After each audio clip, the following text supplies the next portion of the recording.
Carrie Northington here. Welcome to another episode of the Carrie Northington podcast. I have a special treat for all of you today. Those of you who know me know that I have struggled with anxiety for a long time. And one of the things that changed my life completely was tapping. And I joke, no, it's not tap dancing. It's an emotional freedom technique, EFT. And Dr. Julie Graves is on the podcast today to explain it. We talk about how to do it.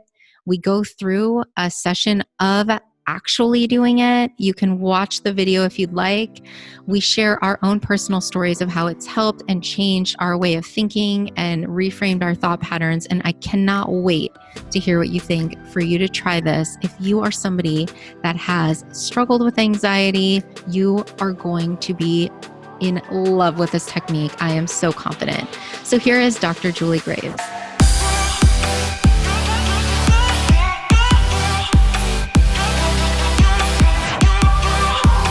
Hi, everyone. Welcome to another episode of the Carrie Northington podcast. I am so grateful that you're joining me today. I have a very, very special guest. And personally, I have battled with anxiety for so many years. And it was so interesting. Dr. Julie Graves, she's one of my business coaching clients. And ironically enough, she was building a list using an EFT video, which we're going to get into what that is. And it resonated with me so deeply because, guys, this was the strategy that completely changed my life when it came to anxiety. So I'm going to give you a little bit of a background of Dr. Julie Graves. Julie, welcome. We're so happy to have you. Thank you, Carrie. Thanks for having me. It's so great to be here. I am thrilled to talk about this. And Dr. Julie Graves, you have been a chiropractor since 1995. Mm-hmm. And one of my absolute favorite things about you is just how you are such a holistic approach to wellness. You're a wellness coach. You have a digital business. And I mean, you have been in a lot of magazines in your area and voted the best chiropractor for a lot of years. And I know that you don't like to tell people about that because you're so humble, but really you're big time. And you guys, she's serious smarty pants. Serious smarty pants. So I am thrilled to have you, and I can't wait to talk about this. I know that you had we have a very parallel path and similar issues when it came to emotional eating and anxiety, those kinds of things. Can you tell everyone a little bit about your backstory? Yeah. Thank you, first of all, for having me and all of those nice comments. You're so sweet, Carrie, and you're such a great encouragement and support to my business and just to me in general. So I really appreciate you. And thanks for having me. Oh, This is thank great. you. And I'm really happy to be able to talk about this today because when I started doing EFT was when I was in chiropractic college. It actually came out in the mid 90s and I graduated in 95, and it was kind of launched in 95. And it was used back then and created to use as a tool for psychotherapists with their patients to kind of interrupt patterns of negative thinking. And so when I was in chiropractic school, I first started using it for test taking anxiety. And it was during that senior year when we had clinical labs and we had to take our national boards, and I just always would get sweaty. I would have terrible anxiety going in. I would over prepare and then I would forget everything when I got to a test. And so this was really the introduction to EFT for me. And it really got me through those tough times. And then as I continued on my journey into just holistic living and wellness and thinking about emotional issues that I had when I was younger, it started to tie into an eating disorder that I had when I was a teenager. And eating disorders, they show up in different ways. And mine was bulimia. And then the backstory to the bulimia was really about some real self-loathing and difficult, dark emotions that I had from experiences and from whatever when I was younger. And so I started using EFT to start to reprogram the negative thoughts that felt like they were so deeply ingrained in my psyche that I was never going to be free from them. Mm.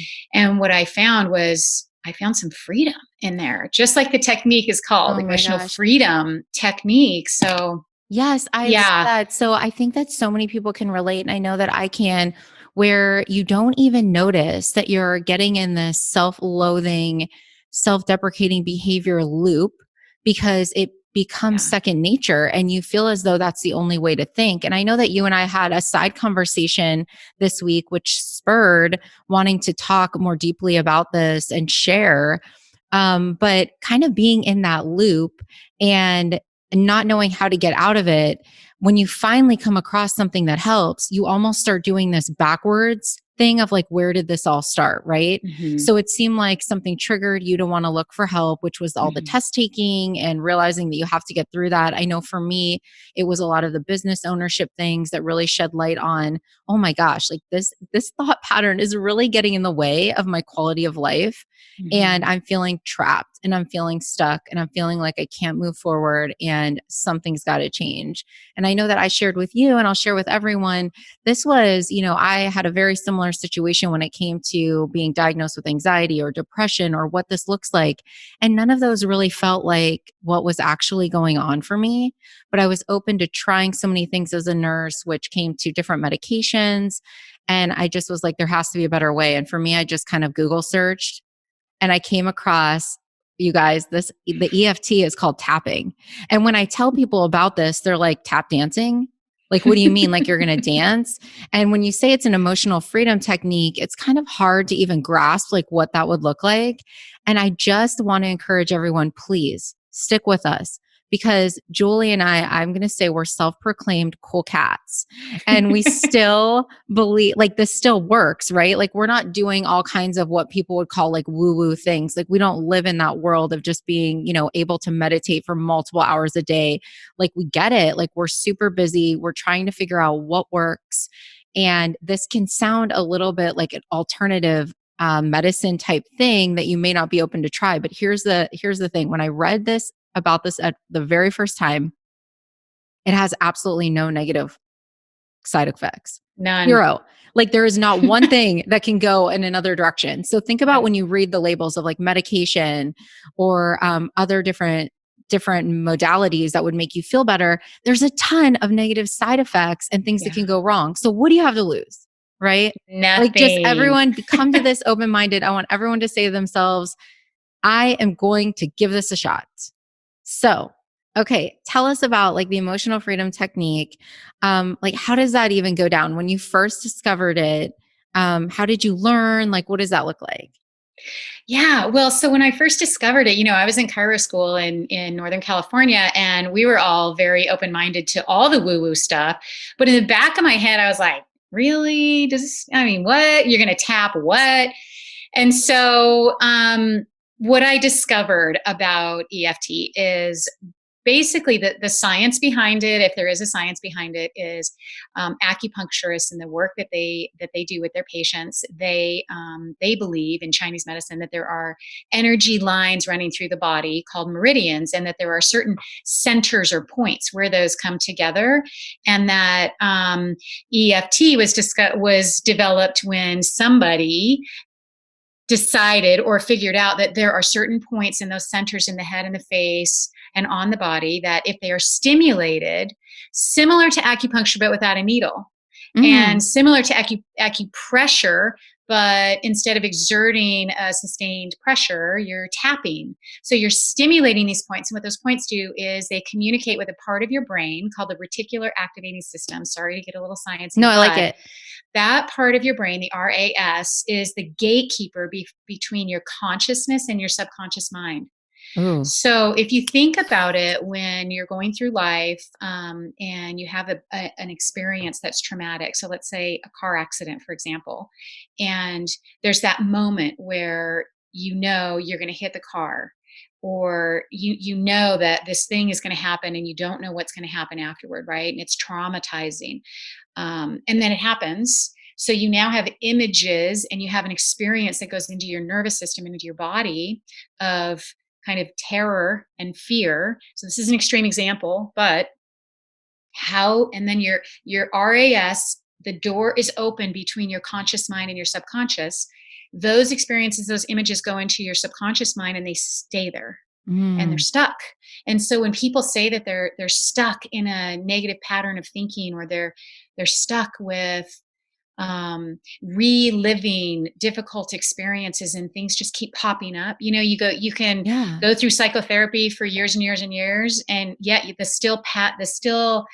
same patterns of thinking continue to come up. It's because they're kind of stuck in your subconscious. So EFT, or tapping, is getting through, opening the door of that RAS, so that your subconscious mind is allowed to have a new thought and a new experience about what those negative things were. So in the practice, it's really important for this reason to acknowledge the negative experiences. And sometimes in meditation or positive thinking or positive psychotherapy, there isn't an acknowledgement of, bad stuff happened and I actually feel bad, and I'm Even not how you feeling great. perceive it, right? How you perceive it. Totally. Like, I love that you said the car accident, and that's an extreme example because you'd probably look back on that and you would realize this is traumatic. Hmm. Okay, I had this car accident, I had this moment, but a lot of times it could be things that you would have to dive into that you didn't even realize were actually causing that kind of effect. Maybe it's just the way that you'd interact with your family or a parent Yeah. child relationship. And maybe it's little things like not being able to freely express certain emotions. And then you could think that certain things in your mind, your subconscious mind starts categorizing things, right? I like to think of it as a computer program, and it takes these little bites of information and it's like, okay, when I'm sad, this is very bad. I should not be that anymore. Categorize it, and then you start building this up, like you were saying, this program where it's meant to protect yourself. Like, people will Hmm. wonder, like, these thought patterns and these things that we'll do, it's because our minds have been like, okay, I'm going to categorize this. And now to keep myself safe from here on out, I need to remember X, Y, and Z. And an example I'd like to give is, I lost my mom when I was 12.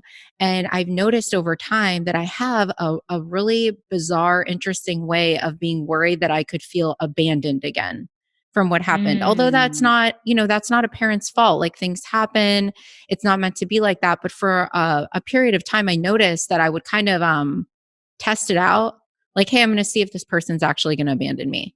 So maybe, Mm. that looks like picking a fight, or, seeing if this is really unconditional. And by no means did I realize I was doing some of these things until, like you said, I'm starting to think of, like, where have I gotten these patterns? Something's triggering me. I feel uncomfortable. Instead of ignoring it, you have to look into it and be like, okay, why do I feel uncomfortable about this? Where is this coming from? What am I actually afraid of?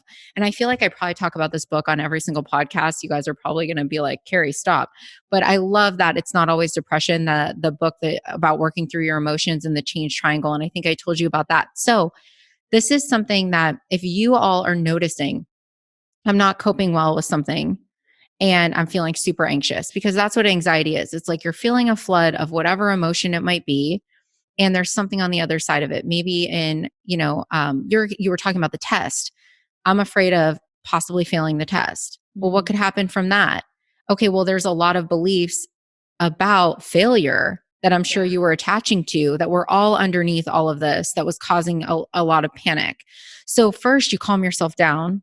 Yeah. And this is what the EFT does. But then the next part of the work is, why was I getting worked up about this? Or, like, what Mhm. were all of these emotions behind this? And Yeah. I love that you even put that. I know for me, food was a big part of, like, my distraction and my coping. um, it's going to release all those really juicy chemicals in your brain, like when you're having the sugar and the high fat foods, and those are the things that we want, when we quote stress eat or emotionally eat, because you get that boost of feeling good right away. But then unfortunately, it doesn't last. And this is kind of like getting to the real root of the issue so that you can find something that works and lasts. And the cool thing is, I started doing this tapping. I figured this out, and I told you about this, that I would do this in the drive line to pick up my son. The car's in Yep. park. I'm waiting for my son to come out. No one could really see what I was doing. So I didn't use all the points that we'll talk about in a minute. I just used my wrist. No one could see what I was doing. And I Uh-huh. had my certain things that I would say.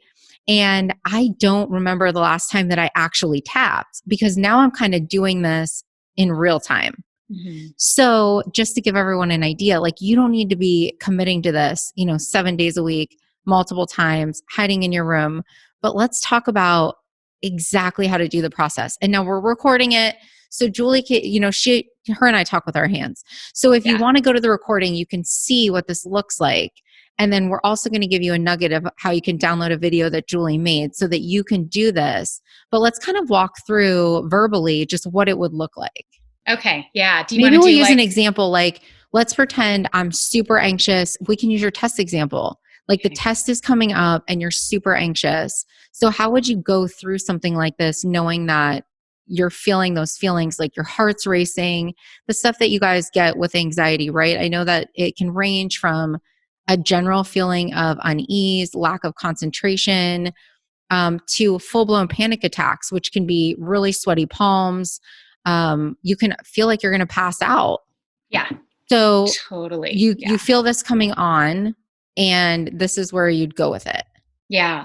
So first, it's important for people who are doing this at home that they create their own script, so that the language that they use really resonates with their thoughts and their ideas, right? Yeah, I But love we're going to that. go through. We're going to use my language. So the first point is if you take your hand and you point your finger straight. In case somebody's not actually seeing me do this, I'm just going to try to describe my hand. So my hand is straight, and I'm on the knife edge of my hand, kind of between the bottom of my pinky finger and the top of my wrist or the end of my wrist. Right there, just take 2 or 3 fingers and let your hands relax. And then you start tapping and you start to acknowledge your anxiety. So I am feeling really anxious. Keep the language simple, really simple, and you tap a few times. Then you go to the top of your head, and you can either do this with one hand or both hands, and it's right at the roof of your head. And you tap, this anxiety is really strong in my body. And then you go to your forehead, right above your eyebrows. This anxiety feels like it's been there forever. And So then you should go you to, close? Do you close your eyes or do you keep them open? Like, what do you sometimes like to do? Whatever feels good to you. it's whatever Yeah. feels good to you. You just tap. If you need a moment to close your eyes, closing your eyes does allow you to kind of go inside and really sense what's going on. Go to the outside of your eyebrows. This anxiety feels like a weight on my chest. Oh, I love that. Like really cueing in on exactly what the physical feeling is in your Hmm. body. Yeah, it's really good. And then go right below your eye on your cheekbone, be really gentle here. This anxiety makes my stomach flutter with nervousness. Gentle tapping.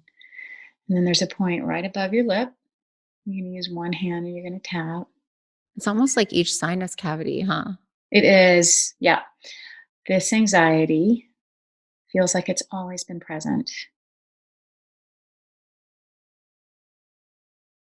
Right on your chin, right below your bottom lip, is the next point. I feel like I'm never going to get rid of this anxiety. And now I close my eyes. Oh, just because it feels good. Yeah, I love that. Next point is your clavicle or your collarbone, both sides. No matter what I do, I feel like this anxiety is always going to be here.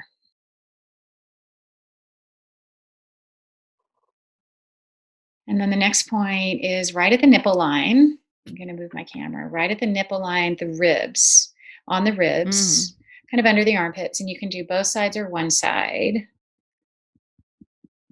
This anxiety just feels so heavy. Oh, I could feel that. Mhm. So I don't know about you, but when I go through the retracing of the negative feeling, I start to feel really anxious. It's just like, oh God, I can't wait to go through a positive kind of reprogramming of this. So Oh, next okay. That's point. good to know because I feel like when I label it, I feel better that I feel acknowledged. Yeah. And so it's Oh, interesting how we can all kind of get, just what our brains will do. So this is a good point, you guys. This is so individual that you yeah. need to come up with a script that works for you. Like Julie and I joked about for us, like just these affirmations, when we're not believing it, like we're like, nah, not Yeah. working. Like if I'm not feeling good about myself and I'm like, I am amazing, I'm like, no, wrong. So you have to do kind of what works for you so that you're buying into to just giving this a shot. Into the process. Yeah, Yeah, I love totally. it. Okay, Yeah. so and now you get to the positive, right? Now we go to the positive. So when people are going through this, usually a typical session, you would go through that 3 or 4 times, maybe if you're, especially if you've gone through it and you're having a difficult time really accessing those feelings of anxiety. Most people don't have trouble with that part of it. But you can do it a few times anyway. So now we're just going to go through the other side. So I'm going to use my other hand, the knife edge of your hand, and I'm Yeah, going to kind of like tap. I liked how they said on the one time I saw like karate chop. So like if you're confused with Karate knife chop. edge, that's how you'll start and then you can relax your hands. Perfect. Yeah. Yeah. So even though this anxiety has been present for a long time, I'm willing to let it go.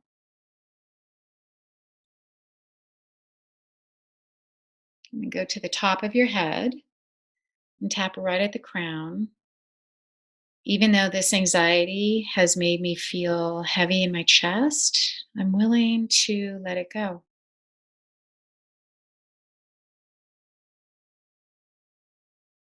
And then right on your forehead, above your eyebrows.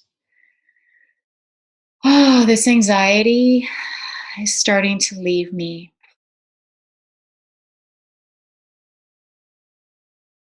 And then right at the end of your eyebrows, tapping on both sides.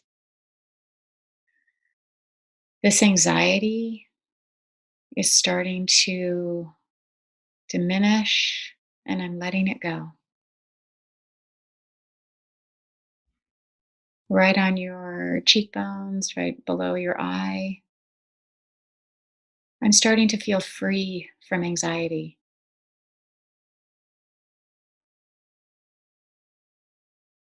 Right above your lip. Even though I've dealt with anxiety my entire life, I'm starting to feel like I can live without it. And right on your chin. Even though anxiety has been part of my life for a long time, I'm willing to let it go. Clavicles. I am letting this anxiety go.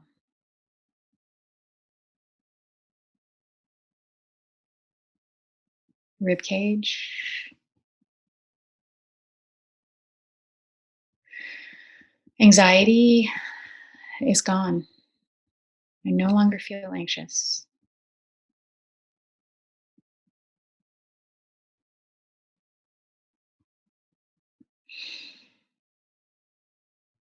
And release. I love that. Isn't that nice? I Doesn't love that that just feel it's just the nice? routine of it and the verbiage on that is, you just have to go through and walk through the exact emotion. I know for me, some of the things, if I could coin like what I was anxious about, a lot of my verbiage would go around that. Like if I was anxious about a decision or I was anxious about maybe can stay on the test example, I would say something like, I am feeling anxious about making this decision, but I'm confident that I will use all of the information I have and I will make the best decision. And Definitely. I'm okay with that. Like just Yeah. an acceptance of, maybe with the test, I've prepared for this test, the part that's in my control I have done, and Mhm. now I'm just going to take the test knowing that I am prepared.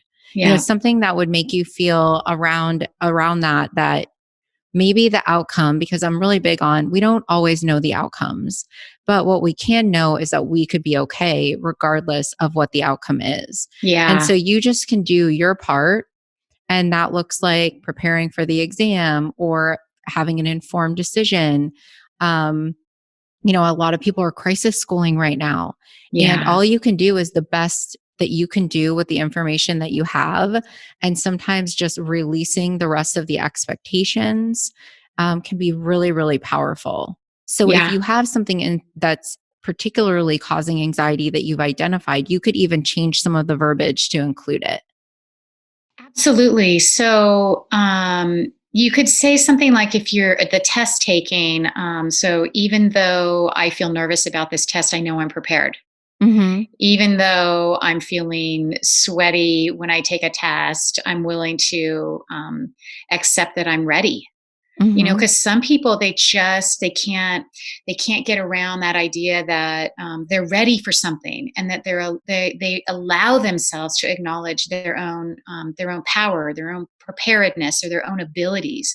And that's part of that backstory we all can have about the negative things that we've learned in our lives about ourselves that really aren't true. And Mhm. this is a way to reprogram that way of thinking, to go, okay, it might be there, but I'm willing just to think about, maybe I can let this go, and that I can accept being a prepared, not a nervous individual. I can accept that I can have a life that isn't full of anxiety, that I don't have to go there as a safety mechanism. Because, like you said earlier, it really is our brain just trying to protect us from harm when we go into those places, because we learned at some point in our life that that's a protective mode. And we can let go of that protective mode and be free of it. I mean, we really can. And what this technique does is, it's just a tool. It's just one tool, and it's really simple, and it's easy to implement, and you can do it anytime you want, and it's not complicated. And what I have found, Carrie, and I don't know, and I think we talked about this, that the more that I do it, the less I need to do it. Mhm. Yeah, and the more that you can access what's on the other side of it, right? Because the anxiety for me prevented me from thinking about how I really felt. I just kind of Yeah. stopped at I'm anxious, and then I didn't want to go any further into it because I didn't want to feel more anxiety about Mhm. any particular thing. Yeah. And once I could calm myself down, I would tell people this manually calmed me down. Like I Mhm. could control my response, which was so empowering because I'm like, oh my goodness, like I have control over this. And for me, I know that the tapping that you showed, it's kind of quick, and I know that that's to reset it. But what I noticed worked for me was a little bit slower, just because my heart would be racing, and it almost felt like my tapping reset it and I could calm myself down a little bit. And that's with the deep breathing, right? Like people, Yeah. you can, your hyperventilation occurs, right? When we're doing those shallow breaths that are really super fast. Yep. So if you can stop and force the slower, deeper breaths, you can slow down that response and calm down your nervous system.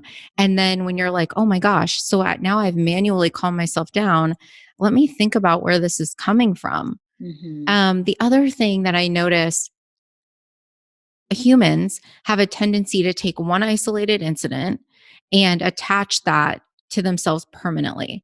Mhm. So if maybe you will stick with the test, maybe you didn't do well on a test one time, it could be literally in the fourth grade, and Yeah. you can associate with I'm a bad test taker. And I want all of us to be really careful with the verbiage that we use about labeling ourselves and or labeling anyone else, because was listening to a podcast this week, and it's one of the lines was, humans are not their behavior. And it was so powerful because you could do something. Maybe it is overreact or be angry or not do well on a test. And it doesn't mean that you are, quote, an angry person or that you Right. have a temper or that you don't do well on tests. When we label it, we almost like live up to whatever label we've given ourselves. And that doesn't have to be the case. So it's pretty cool to think about this and realize, okay, like what are some of the things that I believe are to be true about myself?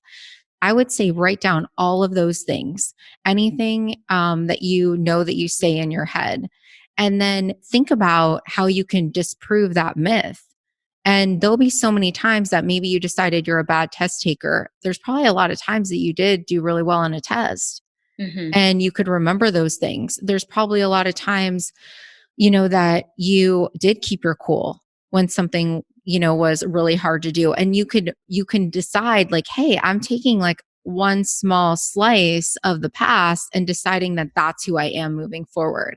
So when you start doing that, it's so freeing, right? Like all of this is so freeing because you're like, I'm not trapped in this thought pattern and I'm not trapped inside my biological responses. Yeah, that's just so awesome what you just said. It's such a great example of something called negativity bias. And it's the Mm. way that our brain is designed. We focus on the negative. And Oh, yeah. so if there's one negative thing or one negative comment that someone says, it takes 5 to 10 positive comments to undo the negativity of that one or the impact of that one on our brain. Isn't that So wild? it's crazy. So your idea about writing down things that you've accomplished or days that you've had that are good or experiences that you've had that are good that you created and writing those things down, it's proof so that when that negativity bias tries to come in and kind of bring you down or ruin your moment, not even your day, just your moment, you have proof that it's wrong, you Yeah, I love know. that. And then, I think all of us want like the hardcore evidence, right? And a Yeah. lot of times, feeling that something crushing could happen, you would quote, never get over it. Well, if I don't pass this test, what would I ever do? I'll never get over it. I love to say, hey, if we can just be open to the possibilities that whatever does occur, it's part of, a bigger a mission. We're just kind of like on this path and we're going to see what is revealed, and it's never too late to redirect, change. I think it gets you to be really open minded and setting intentions for each day. A lot of times I will go to events and I'll set an intention where I'm like, I'm going to be really open to whoever I'm supposed to meet today on my path. Or I'm going to be really open to, anything that happens. It's going to be part of a learning experience for me because, guys, like, I'm going to be real with all of you. I have not had very much growth off of like awesome things. All of the stuff that has really changed and like molded and helped me, cope better or learn or come to terms with like letting go and evolving. It's been some pretty hard stuff that I wouldn't select to go through on my own. Yeah. So, welcoming some of those challenges in and kind of getting excited and remembering what's on the other side of some of those challenges, that can be a really cool exercise too. I know that one of my clients did an update the other day and she was saying, I was not wanting to meal prep. I did not want to get, any healthy food going on, but I did it. And then I was like, wow, that's awesome. But how did you feel after you were done? Because we want to really key in on like when you felt awesome and when things went really well and remember like, okay, I felt really good after that. I know that that's what got me into working out. The whole beginning part of it was like, I didn't want to go. Had to be Yeah. honest. I didn't want to Yeah. go. But I would be like, gosh, when I'm done, that feeling, it feels so good. And if I would have just ignored that part of it, then it would have been really hard for me to get stoked to go at all. So key in on some of the good stuff. And if it means writing it down and reflecting and trying to think about it, all of these things are going to help you repattern how you think. Because now I tell people it feels weird to me to say really mean stuff about myself. Like if I'm Yeah. like, oh, I'm a horrible test taker, I'm kind of like, I because know. I'm You like, don't believe nah, it. nah, like I passed school, nah, I went to, remember when I did this, don't lie. Yeah. And so now the banter that goes on in my head, it doesn't get to that place where I truly am like attached to it and believing it because I've done this work around let's prove the opposite. Yeah. Let's Yeah. prove what this looks like. So it will feel weird to go the other direction. Do you feel like that happened with you too?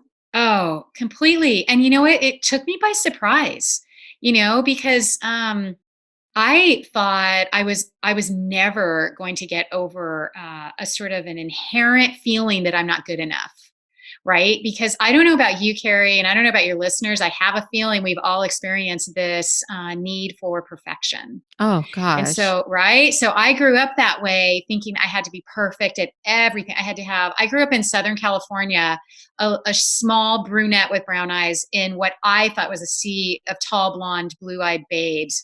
And I wasn't that.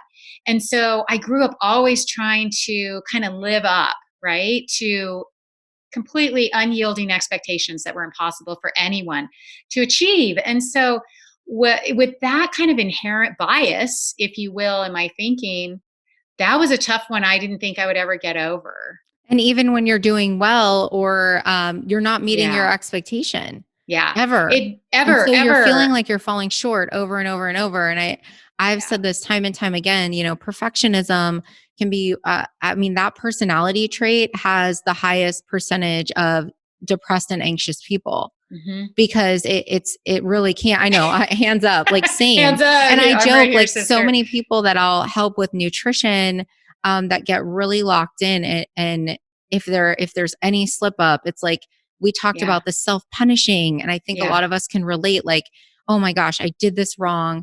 Here I go again. Yep. And for me, like a lot of it was the food. If I wanted to make sure that I ate healthy, I wanted to eat quote perfect, and whatever that looked like for me. If I didn't do it, then the next day I'm like, well, just eat everything. Go ahead. Yeah. Yeah. Here, you You deserve blew it. it. You deserve it, fatty. Yep. Here you Yeah. go. Have all the snacks. And I'm like, oh my goodness, like why, now I'm feeling even worse.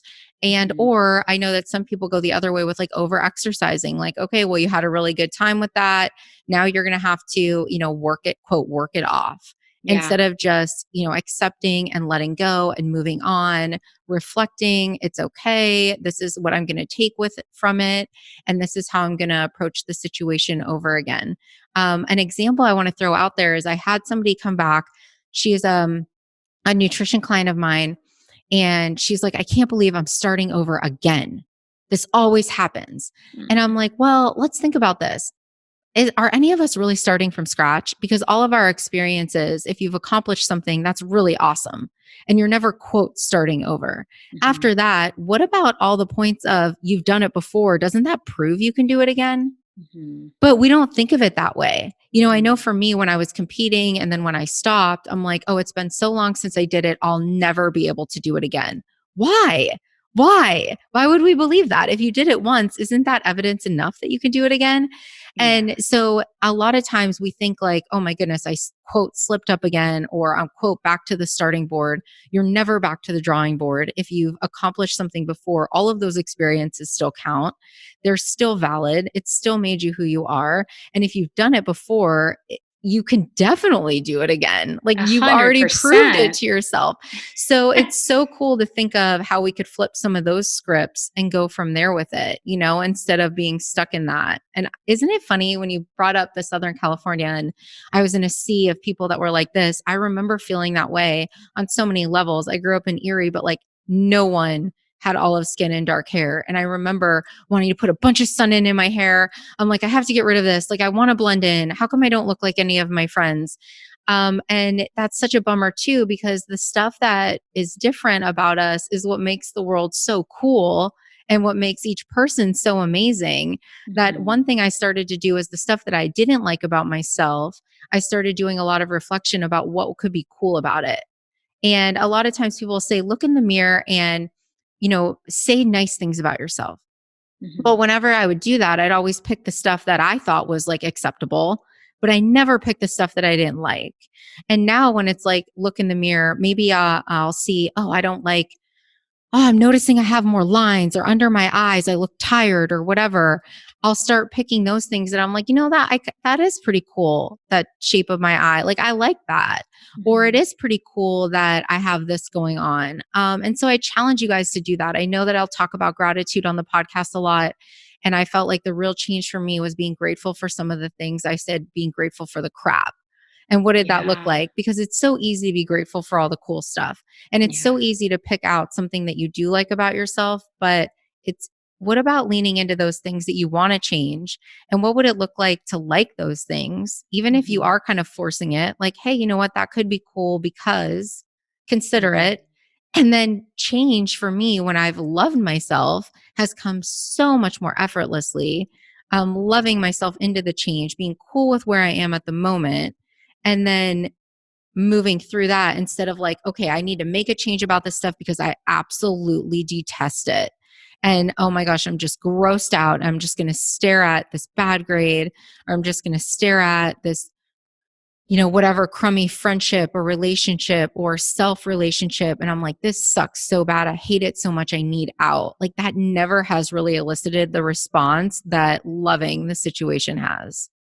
I agree with you. And I mean, if stuff's going to happen in life and you can take it either as a complete, this is going to kill me and I'm going to be on my couch for 3 days, Or you can say, instead of I have to do this, I get to embrace this. I mean, I Mm, get to embrace this stuff, whatever's happening.